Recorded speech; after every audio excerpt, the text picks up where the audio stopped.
Ok, ahora sí vamos a pasar a la implementación de nuestras tablas que tenemos en nuestro diseño de la base de datos de la tienda a MySQL. Para poder hacerlo, tenemos que iniciar de MySQL. MySQL propiamente es una suite de programas, trae varios programas incluidos que nos permiten trabajar con bases de datos. Nosotros vamos a trabajar ahorita con MySQL Workbench, que es un IDE, es un ambiente de desarrollo integrado, con algunas herramientas que nos van a permitir o nos van a facilitar el trabajo con las bases de datos, sobre todo por la parte de la interfaz gráfica, que eso facilita mucho a veces la visualización de qué es lo que nosotros queremos hacer. Entonces, para iniciar, primero tenemos que comprobar, antes todavía de iniciar el programa de MySQL Workbench, tenemos que comprobar que el servicio de MySQL esté funcionando. El servicio de MySQL es un servicio dentro de Windows, que es un programa que está en memoria ejecutándose y que nos va a permitir hacer la conexión hacia el programa de MySQL para poder trabajar con él. Para comprobar que está funcionando el servicio, nos vamos a ir aquí a la herramienta de buscar en la barra de herramientas y vamos a teclear aquí servicios y tenemos aquí la aplicación de servicios de Windows. Vamos a abrirla y nos va a salir esta ventanita con toda la lista de los servicios que están disponibles en Windows y cuál es su estado, si están en ejecución o están deshabilitados. Nos vamos a ir a buscar el servicio de MySQL que se encuentra en esta línea y aquí me dice que este servicio ya está en ejecución. Como les comentaba antes, cuando instalamos MySQL, por default nos dice que el servicio se va a ejecutar cada vez que iniciemos Windows. En caso de que no esté en ejecución, tenemos que darle un clic derecho sobre el servicio y le vamos a dar en la opción iniciar. En este caso, pues está deshabilitada porque ya se encuentra en ejecución. Con eso ya podremos entonces iniciar el MySQL Workbench. De nuevo, para ejecutar el Workbench, pues nos vamos a la herramienta de búsqueda de Windows y vamos a teclear aquí MySQL y vamos a ver aquí la aplicación MySQL Workbench y la versión y me va a decir que es una aplicación. Le voy a dar clic aquí.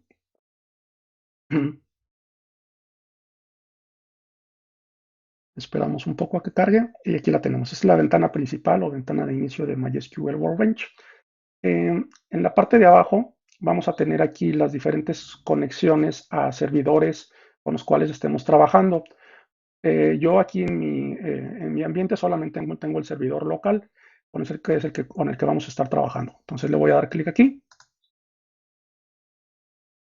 y cuando le doy clic, bueno, me aparece esta ventana con una serie de paneles que me van a permitir estar trabajando con los códigos de SQL para poder manejar mis bases de datos. Solamente algunos comentarios previos antes de iniciar con la codificación. Eh, Solo recordando, una base de datos la vamos a entender como un conjunto o como un elemento que está compuesto por dos partes. Una parte es la estructura de la base de datos, es decir, la definición de mis tablas, y otra es los datos en sí mismos, que es decir, cómo voy a poblar esas tablas con datos. Entonces, mi base de datos está compuesta por esas dos cosas, una estructura y los datos en sí mismos. Entonces, para poder crear estas cosas, para poder crear la estructura de los datos y para poder insertar datos o manipular datos dentro de estas estructuras, vamos a utilizar SQL. Entonces, SQL está compuesto también por dos partes. Una parte que es el Data Definition Language, que lo voy a poner aquí, lo voy a escribir aquí. Data Definition Language. Que esto me permite crear y gestionar las estructuras de la base de datos. Y la otra parte es el Data Manipulation Language. Esto lo que me va a permitir es crear y gestionar los datos dentro de la estructura. Entonces tenemos esas dos partes. Necesito primero crear la estructura y después necesito instrucciones para poder agregar y gestionar datos dentro de la estructura. Eh, y eso es lo que compone SQL, esas dos partes. Entonces, MySQL es un manejador de bases de datos que permite interpretar y gestionar las instrucciones que tiene SQL para poder crear las estructuras para poder manejar esas estructuras, para poder crear datos y para poder gestionar datos dentro de esas estructuras. Entonces, para eso me sirve MySQL, para implementar estas dos cosas desde el punto de vista de SQL. Entonces, si nos recordamos, también tenemos que una jerarquía donde en la parte más baja yo tengo los datos, después yo tengo un manejador de base de datos, que es aquí donde entra MySQL. Estos datos que yo tengo aquí es cómo almaceno físicamente los datos. Y MySQL es este intérprete que me va a permitir definir la estructura en la cual voy a almacenar los datos y los datos propiamente. Y encima de DBMS lo que voy a tener es una aplicación, es decir, un programa que va a conectarse con MySQL para que MySQL pueda interpretar las instrucciones de SQL para que pueda crear las estructuras donde voy a almacenar los datos o para que pueda crear datos y pueda manipularlos. Entonces tenemos esa estructura. Entonces, lo que vamos a estar trabajando ahorita es con esta parte. Vamos a estar trabajando con MySQL, con el manejador de la base de datos, para darle instrucciones de SQL para que éste las interprete y podamos entonces generar la estructura y posteriormente podamos agregar datos en ella. Entonces, con lo primero que vamos a trabajar es con la definición.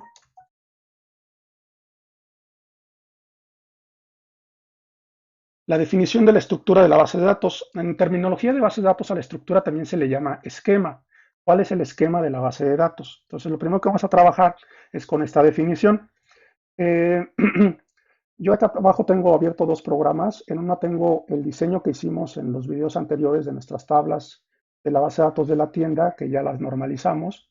Y en el otro yo tengo aquí un pequeño acordeón con el código ya de la implementación en SQL de este diseño. Lo voy a estar utilizando para ahorrarme tiempo de tecleo, para no estar tecleando todas las instrucciones y que podamos avanzar un poco más rápido. Entonces, vamos a empezar primero con la definición del esquema de la base de datos, es decir, traducir estas tablas en código MySQL en código de SQL para que MySQL lo pueda interpretar. Entonces, nada más haciendo énfasis de nuevo, MySQL es un intérprete o funciona como intérprete de SQL. ¿Qué quiere decir?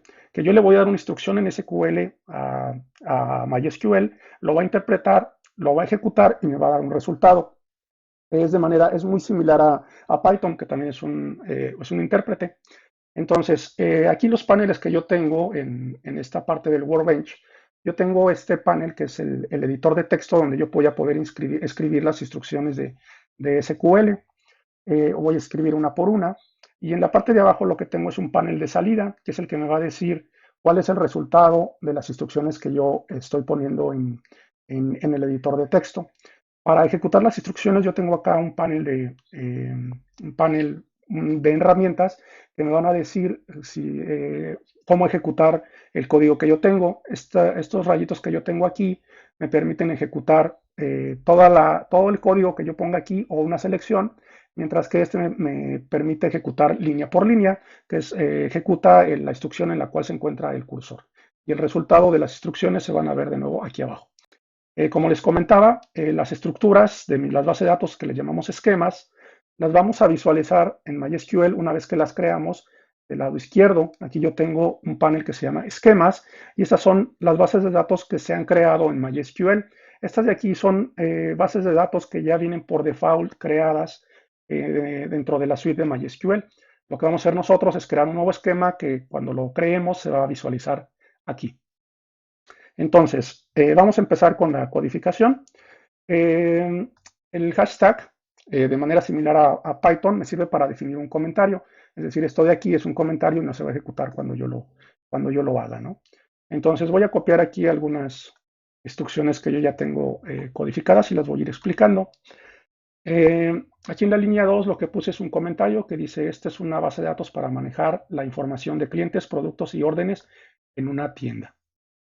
Lo primero que vamos a hacer dentro del esquema es crear la base de datos, es decir, como un contenedor en la cual vamos a ir poniendo nuestras tablas y las relaciones que existen entre las tablas y posteriormente los datos.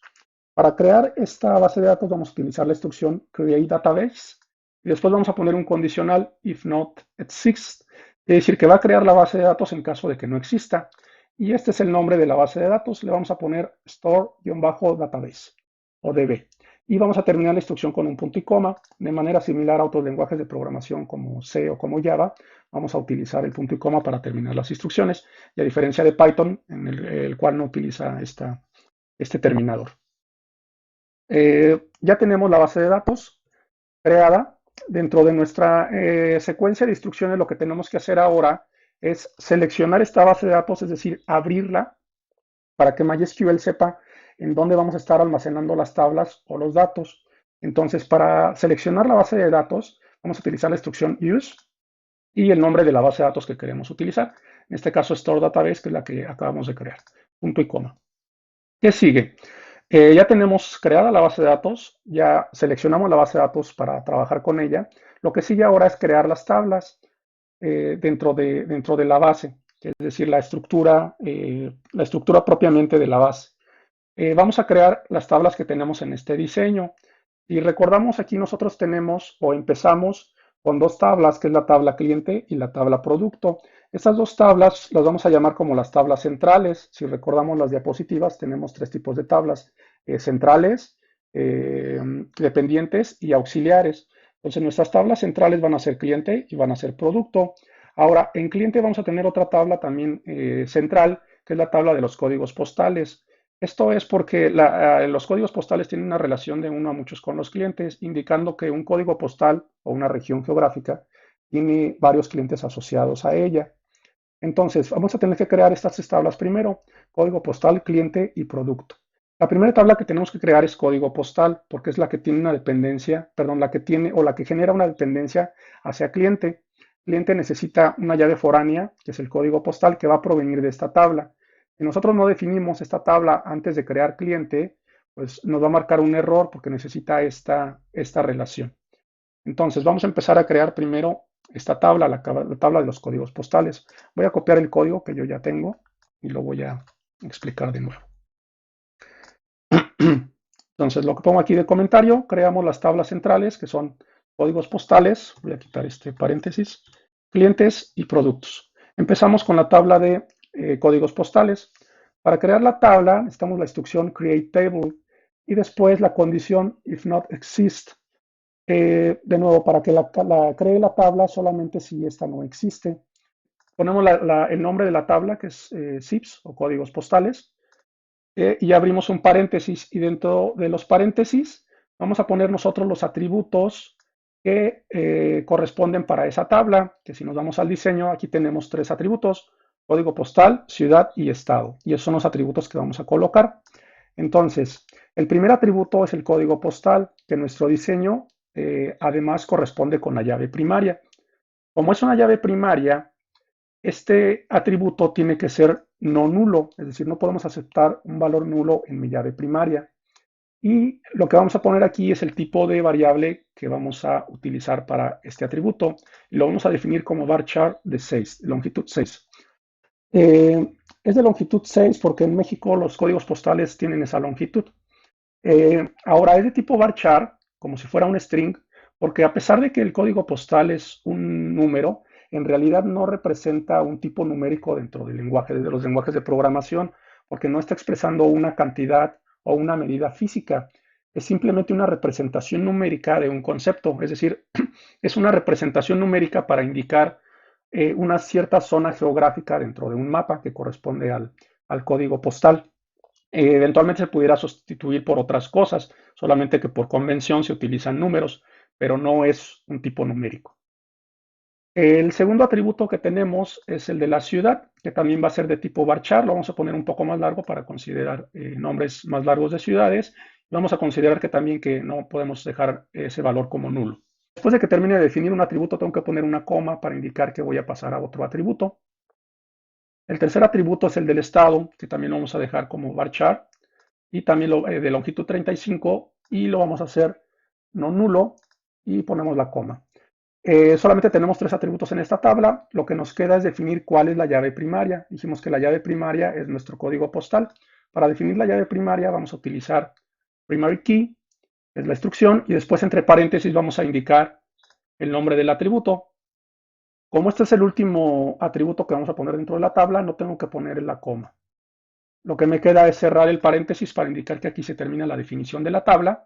Y después lo que vamos a poner es esta instrucción, que es engine, que es el motor de la base de datos que voy a utilizar para manipular esta tabla. Y vamos a utilizar InnoDB, que es el de default en MySQL. MySQL tiene varios motores para bases de datos. Este motor se enfoca en transacciones, es decir, lo que intenta es asegurarse que cuando estemos ingresando datos, que la transacción se realice de manera completa. Si por alguna razón yo estoy, por ejemplo, agregando datos o estoy actualizando datos dentro de mi base y por alguna razón sucede alguna eventualidad, que impide que se complete esta transacción de actualización o de inserción. Este motor lo que va a hacer es asegurarse que no se inserten datos parciales o no se modifiquen datos parciales dentro de mi base para asegurar la consistencia. Ok, ya tenemos la tabla de códigos postales. Ahora vamos a pasar a la siguiente tabla. La siguiente tabla es la tabla de cliente. Esta es una tabla con varios atributos, la tabla más larga que tenemos en este diseño. La voy a copiar también para no teclear todo y vamos a ir explicando parte por parte. Entonces, creamos la tabla de nuevo con las mismas instrucciones, solamente si no existe y el nombre de la tabla. Clientes. Abrimos paréntesis para indicar que vamos a empezar la definición de la tabla y empezamos entonces a agregar los diferentes atributos. El primero es ID cliente, que me indica la llave primaria. Entonces, como es una llave primaria, pues no puede ser nulo. El tipo de atributo que vamos a tener es un entero. Lo vamos a definir así, no necesariamente tiene que ser así. Aquí solamente por simplicidad. En algunos casos, dependiendo de para quién estemos construyendo el sistema, puede ser que el identificador de un cliente o de un producto o de una persona tenga que cumplir con algún patrón. Como revisamos en clase, por ejemplo, el número de alumno tiene por ahí un patrón que tiene que ver con la fecha en la que ingresó el estudiante y después un número secuencial. Entonces nosotros tenemos que considerar eso cuando vayamos a definir el tipo de variable. En nuestro caso vamos a definirlo como entero, no nulo porque es llave primaria, y después vamos a decir que se autoincremente, es decir, que cada que yo inserte un cliente nuevo dentro de mi tabla, lo que va a hacer es simplemente incrementando el identificador de uno en uno. Eso nos simplifica el trabajo para no estar pensando cuáles son los identificadores que puedo utilizar para un cliente. Ok, después tenemos la parte del nombre del cliente que está dividido en tres partes: apellido paterno, materno y nombre. Entonces, estos son los tres campos, tres atributos que corresponden al nombre. El primer nombre, que va a ser de tipo varchar de 35 y va a ser no nulo. Después, el primer apellido, también de tipo varchar de longitud 35 y va a ser no nulo. El segundo apellido, que va a ser de varchar de 35 y aquí lo vamos a dejar como nulo, que pueda aceptar valores nulo, porque algunas personas, o se dan algunos casos en los que hay personas que solo tienen un apellido. Y después viene la parte de la dirección. Bueno, antes de pasar de la dirección, lo que les comentaba por ahí en otros videos es de que nosotros tenemos que pensar si de manera práctica nos conviene o nos conviene separar el nombre por nombre y apellidos. Quizá, por ejemplo, en el caso de la tienda, no nos interesa tanto saber si una persona de apellido Hernández compró tantos productos o compró tales productos. Aquí quizá no nos interesa tanto una separación tan fina de los atributos. Quizá lo podríamos dejar como un nombre completo. Vamos a dejarlo así para terminar con el ejemplo. Después viene la parte de la dirección, que está compuesto por calle, número exterior, número interior, colonia y código postal. Esta es la llave foránea que me va a ligar hacia la parte de las ciudades y los estados. Entonces, yo tengo estos atributos: calle, número exterior, colonia, código postal. La calle la vamos a definir como varchar de 35 y vamos a decir que no puede aceptar valores nulos. El número exterior también va a ser de tipo varchar de longitud 7, un poco más corta, y va a ser no nulo. Y también vamos a decir que es no nulo, que no puede aceptar valores nulos. El número exterior, de manera similar al código postal, si bien es un número, tampoco es un tipo numérico en lenguajes de programación porque no representa una cantidad o una medida física, es simplemente una representación conceptual, una representación numérica de un concepto que es un identificador para una casa. Más todavía, en el caso de los números, hay algunos casos donde tenemos combinación de números y letras. como por ejemplo 52A o 52B. Entonces nos conviene dejarlo como varchar, o más bien debe ir como varchar, no nos conviene, tiene que ser varchar. Después tenemos el número interior, que también va a ser de varchar, de longitud 7. Este vamos a decir que sí acepta valores nulos porque pues, no todas las casas tienen números interiores o no todas las personas viven en un número interior. Después tenemos la colonia, que es también un varchar, lo pusimos aquí un poco más largo, de 50. Podemos dejarlo también de 35 para ser consistente con los nombres. Y también vamos a decir que acepta valores nulos porque, bueno, hay algunas calles que no están ubicadas dentro de una colonia específica. Posteriormente viene el código postal, que también es varchar, y de longitud 6. Recordando que este atributo va a ser una llave foránea que va a estar ligada con la tabla de códigos postales. Por lo tanto, como es una llave foránea, tiene que coincidir con la llave primaria, el de la tabla de donde proviene, que es este atributo en esta tabla. Entonces, como aquí tenemos un varchar de 6, este atributo también tiene que ser un varchar de 6. De otra forma, cuando querramos insertar datos, nos va a marcar una inconsistencia, un error que no podemos hacer.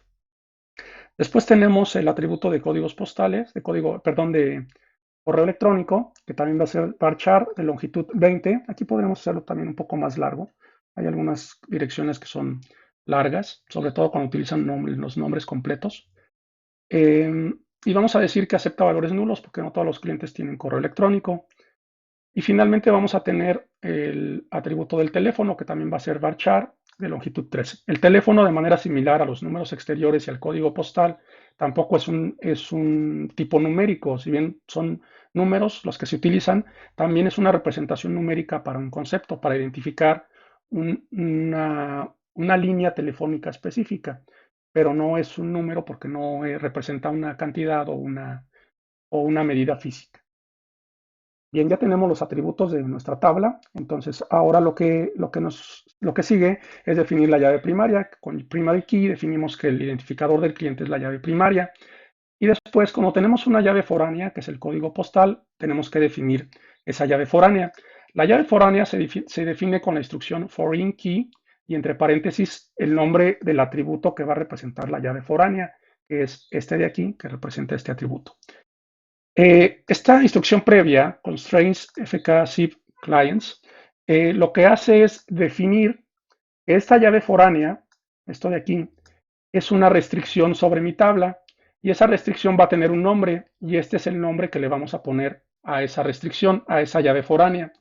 Es decir, este es el atributo que representa mi llave foránea, pero este es el nombre que va a tener la llave foránea. Esto es útil, o definir el nombre así es útil para cuando nosotros, pues, si eventualmente nosotros queremos hacer modificaciones sobre la tabla, nosotros podamos llamar con este nombre a la llave foránea y hacer cambios sobre sus propiedades sin estar dándole tantas vueltas al código. Ok, entonces, defino el nombre de mi llave foránea, defino qué atributo representa mi llave foránea y después voy a definir una serie de parámetros. El primero es references, que me dice de dónde proviene esta llave foránea. Esta es la tabla códigos postales, que es la tabla que yo tengo acá arriba, que es de donde yo voy a tomar el código postal. Y este es el nombre del atributo en esta tabla, que aquí se va a llamar código postal. Ujú. Entonces, tabla donde proviene la llave, el atributo que representa la llave primaria en esta tabla. Después, voy a definir estos dos parámetros. Esto lo que me dicen es qué va a suceder cuando yo borro un registro de la tabla padre, que es donde proviene la llave foránea. ¿Qué va a pasar con los registros que están asociados en esta tabla, en la tabla hija? Entonces, la tabla padre es la tabla códigos postales, porque un código postal contiene varios clientes. Entonces, clientes es la tabla hija. Si yo borro un registro dentro de los códigos postales, lo que me dice esta instrucción onDelete es qué es lo que va a pasar con los registros en la tabla hija, en la tabla clientes. Si yo borro un código postal, aquí vamos a considerar que no vamos a eliminar a los clientes asociados con ese código postal. Entonces lo que vamos a hacer es decir set null. Esto lo que quiere decir es que cuando borre un código postal, en el atributo de la llave foránea se van a volver null, se van a volver nulos porque ya no hay un código postal que los referencie. Y por lo mismo de que cuando los borre me permite aceptar valores nulos, es por la razón en la que el código postal no puede ser un valor not null. Es decir, si pongo aquí not null, no puedo poner esta instrucción, porque cuando borro un código postal, puedo poner nulos y yo estoy definiendo que este atributo no va a aceptar nulos. Entonces tengo que dejarlo de esta manera. Ahora, cuando yo actualizo un código postal, lo que le estoy diciendo aquí es que en cascada se actualicen todos los clientes que están asociados con ese código postal. Y para eso me sirven estos dos parámetros. ¿Qué sucede cuando borro un registro en la tabla padre y qué sucede cuando actualizo un registro en la tabla padre? Eh, Termino entonces la definición de mi tabla y defino cuál es el motor de base de datos para esta tabla. Vamos entonces a pasar con la siguiente, que es ahora la tabla de producto. Voy a copiar también el código que ya tengo, lo vamos a ir revisando. Entonces, el producto tiene un identificador de producto que va a servir como llave primaria, que es lo que vamos a definir. Bueno, perdón, creamos la tabla, create table, si no existe, nombre de la tabla, vamos a poner productos, abro paréntesis, y después el identificador del producto que va a ser mi llave primaria. Como es llave primaria, no puede ser nulo. Vamos a definir de manera similar al identificador del cliente, que esto es de tipo entero y que se va a autoincrementar, es decir, cada que inserte un producto nuevo, le voy a ir asignando un número entero que se va a ir incrementando de uno en uno. Después tengo estos atributos, el nombre, marca, descripción y precio, que son los que tengo aquí. Tengo el nombre, lo vamos a definir como varchar de tipo de longitud 35, que no acepte valores nulos. Después tengo la marca del producto, que también va a ser varchar de longitud 35 y que no acepte nulos. Después tengo la descripción, que también va a ser varchar. Aquí pongo una longitud más larga porque podemos aquí poner una descripción más amplia sobre el producto. Y aquí puedo decir que sí aceptamos nulos porque a lo mejor no queremos o no hay una descripción para ese producto. Y finalmente tenemos el precio. El precio, a diferencia de los números exteriores, código postal y teléfono, sí es un tipo numérico porque está representando una cantidad o una medida física. Estoy diciendo cuánto vale un producto. Como este precio, el precio normalmente podemos incluir un punto decimal, vamos a definirlo como valor flotante y vamos a decir que no acepta nulos, que tenemos que dar un precio para cada producto. Y con eso terminamos con los atributos. Lo que nos falta es definir la llave primaria con primary key y definimos que eso es el identificador del producto. Terminamos la definición de la tabla, definimos el motor de base de datos para esta tabla y nos pasamos al siguiente. De nuevo, nada más hay que recordar aquí los puntos y coma después de la definición de cada tabla para indicarle a MySQL que ya terminamos con esa definición. Entonces, ya tenemos nuestras tres tablas centrales. Lo que sigue es entonces eh, definir las otras dos tablas, que son tablas dependientes. Esta tabla orden que depende de cliente y esta tabla detalles de orden que depende de orden y depende de producto. Entonces, ahora vamos a definir estas dos tablas. Y voy a copiar aquí el código de la primera para irla explicando. Entonces, vamos a crear las tablas dependientes, orden y detalles de la orden. De nuevo, crear tabla, si no existe, nombre de la tabla, paréntesis para iniciar la definición.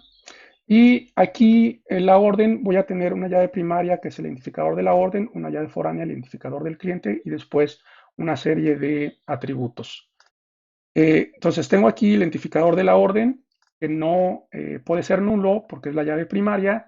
Aquí vamos a definir también que es de tipo entero y que va a ser autoincremental para de momento no complicarnos mucho. Después tengo el identificador del cliente. El identificador del cliente tiene que ser del mismo tipo porque es una llave foránea que la llave primaria de donde proviene, que es el cliente.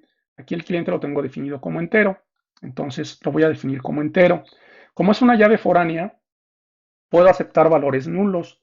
También podría restringirlo para que toda la orden tenga un cliente asignado. Sin embargo, podríamos tener el caso de una orden que no tiene un cliente, como por ejemplo cuando yo le vendo al público en general o vendo un mostrador, que no necesito registrar el cliente, simplemente le vendo a alguien. Entonces no tengo que registrar a qué cliente se lo estoy dando. Por lo tanto, puedo aceptar valores nulo. Y obviamente no puede ser autoincremental porque esto solamente se aplica cuando es una llave primaria. Lo que sigue después es el estado de la orden, es decir, en qué estado se encuentra la orden una vez que la ingresó o que la ingresamos para un cliente. Eh, este es el atributo y lo vamos a definir como de tipo enum, que es un tipo de variable que va a contener adentro una serie de opciones que puede tomar este atributo. Y vamos a definir estos cuatro atributos como una orden que está siendo procesada en el caso de que estemos apenas revisando si tenemos los productos para poder surtirla. Ha sido aceptada cuando ya dijimos si tenemos todo y la vamos a poder procesar o podemos enviar. Cuando ya la enviamos y cuando ya se recibió, cuando ya terminamos, digamos, la última parte de todo el proceso. Y vamos a decir que ese atributo es not null para saber en qué estado se encuentra. Eh, Después viene la parte de la fecha. Aquí algo que había comentado yo también hace un ratito es, tenemos que pensar si de manera práctica nos conviene, de nuevo, separar nuestros atributos en estas tres partes o nos conviene dejar un solo atributo. Aquí, en este caso, MySQL ya maneja o ya tiene un tipo de datos que se encarga de manejar directamente las fechas. Entonces, en ese caso, quizá no nos convenga separar la fecha en sus tres componentes, día, mes y año, sino dejarlo como una fecha completa y dejar que MySQL se encargue de realizar todas las operaciones o todos los procesos necesarios en caso de que nosotros queramos trabajar con las fechas, como por ejemplo consultar las compras que se hicieron en un mes determinado o dentro de un rango de fechas determinado. En el caso, por ejemplo, del nombre, MySQL no tiene un tipo de dato que se encargue de manejar nombres de personas. Entonces, aquí podríamos dejarlo de esta manera y nosotros desde código encargarnos de manipularlo de manera separada. O podríamos dejarlo como un atributo completo, nombre, y desde código encargarnos de hacer las separaciones o hacer las operaciones necesarias en caso de que nosotros necesitemos parte del nombre. Pero en el caso de las fechas, pues MySQL ya tiene un tipo de dato específico para trabajar con ellas. Entonces, si eso ya existe, pues mejor hay que aprovechar lo que ya está. En este caso, pues vamos a deshacer lo que hicimos con la primera forma normal y vamos a reagrupar otra vez los atributos como una fecha y lo vamos a dejar de esta manera. Entonces, el tipo de dato para la fecha es date, que es fecha, y vamos a indicar que no es nulo para indicar la fecha en la que se hizo la orden. Después tenemos un total, el total que voy a pagar o que va a pagar el cliente por esa orden, que de nuevo este es un precio o es una cantidad, por lo tanto es de tipo numérico. Como puede llevar puntos decimales, lo vamos a poner como float, como flotante, y vamos a decir que esto no es nulo. Ok, ya terminamos con los atributos, lo que me falta es definir la llave primaria. La llave primaria dijimos que iba a ser el atributo id de orden, entonces pongo primary key y de orden. Y después necesitamos definir la llave foránea, que en este caso es el identificador del cliente, de donde proviene. Entonces, de nuevo, con constraint yo defino el nombre que le voy a dar a esa llave foránea. Esto me dice que es una llave foránea de cliente hacia órdenes. Y después necesito definir cuál es el atributo que contiene esa llave foránea. Con foreign key, entre paréntesis, el nombre del atributo, que es el ID del cliente que yo definí acá. Y después los parámetros para esa llave foránea. Primero, la referencia de dónde proviene esta llave foránea. Viene de la tabla clientes y en la tabla clientes el atributo que lo identifica es ID cliente. Finalmente tenemos los últimos dos parámetros. ¿Qué sucede si yo borro un cliente? ¿Qué va a pasar con las órdenes que están asociadas con ese cliente? Aquí lo que le estoy diciendo es que si se borra un cliente, on delete, en Cascade quiere decir que también se van a borrar todas las órdenes asociadas con ese cliente. Lo vamos a dejar así solamente para ilustrar más adelante qué sucede cuando hacemos estas operaciones. Y después en onUpdate lo que me va a decir es qué va a pasar cuando yo actualice los datos de un cliente. Con Cascade me dice que si actualizo los datos del cliente, todas las órdenes asociadas con ese cliente también se van a actualizar. Finalmente, cierro la definición de la tabla y defino el motor de base de datos para esta tabla. Ya por último, solamente nos falta crear la tabla de detalles de orden. Es la última tabla que vamos a incluir en el código. Voy a copiar lo que ya tengo y nos vamos a ir explicando paso a paso. Entonces, creo la tabla En caso de que no exista el nombre de la tabla, abro paréntesis para iniciar la definición de la tabla y después voy a ir poniendo los atributos. Los atributos que yo voy a tener aquí son cuatro. Los dos primeros forman parte de la llave primaria y estos dos a su vez son llaves foráneas porque provienen de otras tablas, de la tabla orden y de la tabla producto. Entonces, id de orden y de producto son los atributos que voy a crear primero. Id de orden y de order va a ser de tipo entero y le voy a poner que no puede ser nulo. Y el id de producto va a ser también entero y le voy a hacer que no sea nulo. No pueden ser nulos porque son parte de la llave primaria y tienen que ser enteros porque provienen de otras tablas o van a provenir de otras tablas, de la tabla orden y de la tabla producto. En esas tablas, el tipo de dato que tienen, orden y producto, tanto uno como otro, son de tipo entero. Eh, entonces los vamos a definir de esa manera. El siguiente atributo es la cantidad, es decir, la cantidad de producto que voy a agregar, de ese producto que voy a agregar en esa orden. Y este es este atributo. Como es una cantidad propiamente, es un tipo numérico y va a ser entero. Aquí habría que revisar si realmente nos conviene entero o no. Podría ser, por ejemplo, que quiera comprar medio kilo de arroz. Entonces quizá pues, me convendría ponerlo flotante, aunque podría también decir que en realidad lo que quiero es una bolsa con medio kilo de arroz, lo cual en realidad sería la cantidad de uno. Esto va a ser no nulo, no vamos a aceptar valores nulos en este atributo. Y el último que vamos a definir es el total de lo que voy a pagar por ese producto en esa orden. Y le vamos a llamar de esta manera, total. Como es un precio, este es el precio que es la cantidad multiplicada por el precio del producto, es de tipo flotante, acepta puntos decimales y va a ser not null. No vamos a aceptar valores nulos en este atributo. Con eso ya tenemos los cuatro atributos de la tabla. Lo que me falta es definir la llave primaria. Aquí la llave primaria es una llave compuesta, está formada por dos atributos, y de orden y de producto. Entonces lo que tengo que poner entre paréntesis es primer atributo, coma, segundo atributo para definir la llave. Después necesito definir las llaves foráneas. Aquí en este caso son dos llaves foráneas, y de orden y de producto. Entonces primero voy a definir la de orden. Vamos a definir la constraint con el nombre que le voy a poner a esa llave foránea.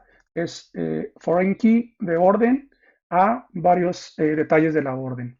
Y después, ¿cuál es el atributo que forma esa llave foránea? La llave foránea está formada por el atributo id de order, que es este que yo tengo aquí arriba. Y después vienen los parámetros para esa llave foránea. Primero references, que me dice de dónde voy a tomar esta llave foránea. Esto viene de la tabla órdenes, orders, y ahí se llama el atributo id de order. Después, los parámetros para decidir qué es lo que sucede cuando yo borre algo que provenga de esta tabla. Si yo borro una orden, lo que me dice aquí es que en cascada se eliminen todos los detalles de la orden. Si yo actualizo una orden, en cascada se actualicen todos los detalles de la orden. Y con eso termino la definición, coma, de mi llave foránea, la primera.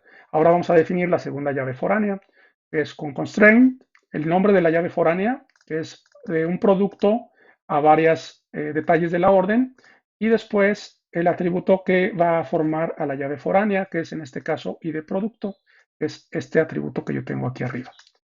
Después vienen los parámetros para esta llave foránea. El primero es el references, de dónde voy a tomar esta llave foránea. Esta llave foránea viene de la tabla productos y ahí se llama el atributo idProduct, es la llave primaria.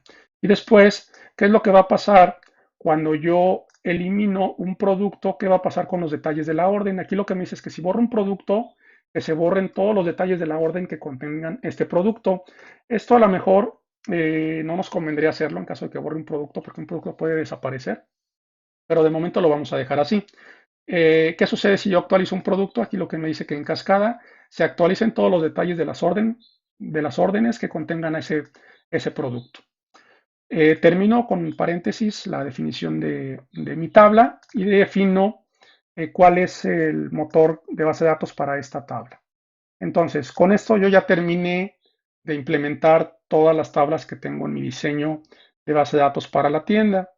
Entonces, lo que me queda hacer, ya una vez que tengo todo el código aquí, es primero guardarlo. Eso debemos haberlo hecho desde el inicio, pero bueno, vamos a hacerlo ahora. Para guardarlo, aquí yo tengo el icono en la parte superior, en la barra de herramientas, que me dice guardar el script en un archivo. Le voy a dar clic. Y bueno, yo tengo aquí dentro de mi carpeta de código, yo tengo una carpeta que es MySQL y ahí es donde estoy guardando mis scripts de SQL.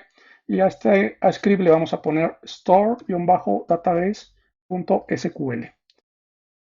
SQL me indica que el código o el texto que tengo adentro es un script de SQL, de manera similar a como Python utiliza la extensión .py o C utiliza la extensión .c, SQL utiliza la extensión .sql. Le vamos a dar guardar.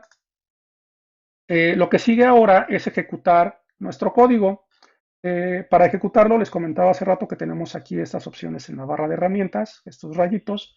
El primero va a ejecutar todo el código o va a ejecutar porción en caso de que nosotros seleccionemos una parte. Por ejemplo, si yo selecciono este código aquí y le presiono el rayito aquí, lo que va a hacer es ejecutar esta porción que yo seleccione. Lo que queremos hacer ahorita es ejecutar todo el código. Entonces no voy a seleccionar nada y le voy a dar aquí en la opción del rayito. Cuando yo le presione aquí en la parte de abajo, en la salida, voy a ver una serie de renglones que me dice qué es lo que está pasando. Voy a hacer un poquito más grande esta parte, solamente para verlo un poco mejor. Y aquí lo que me dice es cada una de las instrucciones que estuvo realizando dentro de la base de datos y cuál es el resultado eh, y cuál es aquí el tiempo que tardó en hacer ese proceso. Si todo salió bien, aquí del lado izquierdo va a salir una palomita de color blanco sobre un círculo verde. Si hay algún error, lo que me va a salir aquí es una crucecita indicando que hay un problema. En este caso, pues todo nuestro código funciona de manera correcta. Y aquí me dice cuál fue las operaciones que estuvo realizando. Crear la base de datos, eh, seleccionar la base de datos para trabajar con ella y después crear una serie de tablas dentro de esa base de datos. Ahora, con esto nosotros ya creamos la estructura o el esquema de la base de datos. Para comprobarlo del lado izquierdo, vamos a revisar los esquemas. Estos son los esquemas que ya vienen por default en MySQL. Aquí hay una opción que se llama Refresh. Si yo le doy Refresh, lo que va a hacer es actualizar los esquemas disponibles. Y aquí cuando le dé Refresh, lo que va a salir es ahora la base de datos que acabamos de crear, el esquema. Y aquí vamos a ver las tablas que nosotros creamos, clientes, detalles de la orden, órdenes, productos, códigos postales. Y después aquí tenemos otros objetos dentro de la base de datos, vistas, procedimientos y funciones, que esos vamos a verlos más adelante, al menos algunos de ellos. Bueno, entonces aquí tenemos las tablas creadas y ya tenemos nuestra base creada para poder trabajar con ella. Ahora, como les comentaba, MySQL Workbench es un ambiente de desarrollo que forma parte de la suite de MySQL, eh, que incluye varias opciones para hacer toda la parte del desarrollo de los esquemas y la parte de la manipulación de los datos. Eh, Incluye, además de este editor de código, también incluye la parte de gráfica, donde yo puedo visualizar de manera gráfica mi diseño, algo muy similar a lo que nosotros tenemos aquí. Es decir, de manera gráfica yo puedo revisar rápidamente los atributos y las relaciones que hay. El Workbench de MySQL también incluye una herramienta para hacerlo. Lo que podemos hacer es entonces pasar de este código que nosotros tenemos aquí a un diseño dentro del Workbench. Nosotros lo que hicimos ahorita fue una ingeniería hacia adelante, donde yo primero genero mi diseño en tablitas de manera visual y después lo codifico. Lo que vamos a hacer ahora, que es parte de lo que ustedes también revisaron en el video que les pasé en uno de los documentos, es hacer la ingeniería inversa, es decir, pasar de mi código a un diseño visual dentro del Workbench. Para hacerlo, bueno, vamos a utilizar la función en el menú Database. Hay una opción que se llama Ingeniería Inversa, Reverse Engineer, y le vamos a seleccionar. Y esto tiene una serie de opciones, que es si hay una conexión que está almacenada, cuáles son los métodos de conexión, etcétera, etcétera. Vamos a dejarlo de momento todo con los valores por default. Le vamos a dar siguiente. Aquí hace una conexión hacia el servidor de MySQL y retrae los diferentes esquemas que existen en él para saber cómo queremos trabajar. Y después me dice que seleccione una de los esquemas, una de las estructuras para poder generar el diagrama, el diseño.